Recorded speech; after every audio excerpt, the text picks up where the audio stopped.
Kaviraj was not too bright.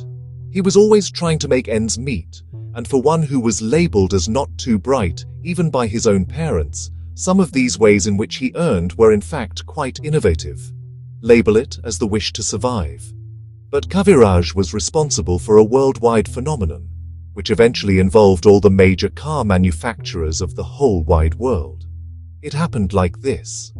One day, Kavi, as those close to him called him, was taking a trip to the temple of his family deity in his brother's fresh out off the factory new Toyota. This was almost an annual practice, which was on and off, what with Kavi having to work like he did, and his brother also had to come down when he was in town. So, on this road trip they stopped at a pizzeria and his brother ordered 2 large with extra cheese and garlic to go. They all got into the car, and his brother's wife gently started to nibble at the crust of a pizza as the journey continued. Kavi watched her out of the side of his eye, wondering why she should be eating so daintily. He was as usual famished, but he had thought of a habit with which he supposed he could enjoy his food more when he could eat. This method was to prolong the hunger, almost till he could bear it no longer, and then wolf down whatever he came across. Accordingly, he waited for half an hour before asking if he could take a bite. His brother nodded, and so Kavi put the thin end of a whole slice into his mouth as he was now quite hungry. Not surprisingly, a few crumbs dropped onto the floor of the car on the mat. Now, as he was eating, he found to his surprise that his brother was looking at him in quite a temper. His brother then told him in no uncertain terms that if any food was spilled, then for sure rats would get in and chew the wires. Kavi was struck with surprise at this, but nevertheless he picked up the crumbs that had dropped and put them in a cover. He hesitantly asked how the rats could get in to chew the wires when the crumbs were inside a locked car. The reaction can be guessed, but it was still incomprehensible to Kavi. He now, in an even more hesitantly cautious manner, asked if a car cost as much as it did and had every conceivable innovation, if the world's best giant car companies could not foresee this. His brother, with utmost patience and even forbearance, explained that this was told to him by the salesman, who had told them to beware of the rat menace and never to drop any food, nor even to spill any drink, not even water, for the rats were sure to get in to chew the wires. Now, this put Kavi in a spot because his nature was not to rest till he found a solution to a problem which he came across, and there were indeed many of them. So, the next day, he went to the nearest Toyota dealership and asked the first salesman he came across why, if a customer had to pay more than 16 lakhs for a car, why had this rat menace not been taken care of in the design? The salesman listened politely, but said he was attending to another customer and would Kavi wait. Now, the other customer overheard what Kavi had asked and became quite indignant.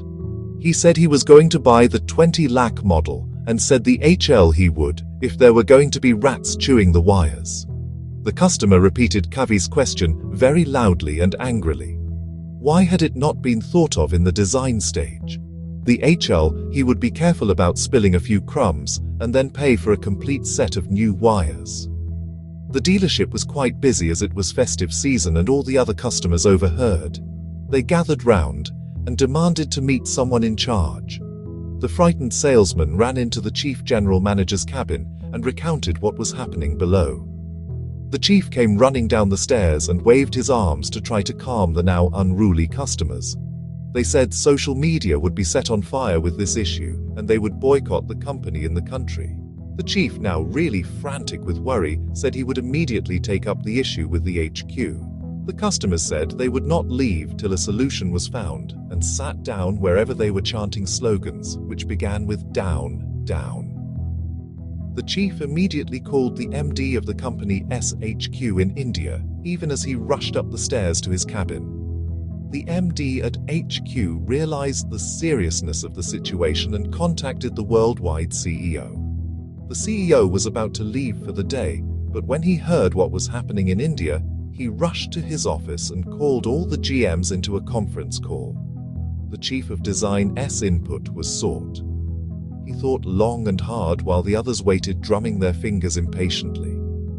Finally, the chief of design said that access to the wires by rats could be prevented if some sheets of metal were to be used to cover the holes where the rats could enter. But, he said, all the latest models would have to be recalled to the factories across the globe for these modifications to be made. So, the news was conveyed to the dealership in India, and the customers there got up and left, repeating their threat to boycott the company on social media if the problem were not resolved. Naturally, whatever Toyota did, Ford had to do, and so with Lexus, Mitsubishi, and all the other car companies in the world. And so it came about that there was not a single car on any road anywhere in the world for 3 weeks. People said they could almost taste the fresh air, and so Kavi, a not too bright person, did his part to help mitigate climate change.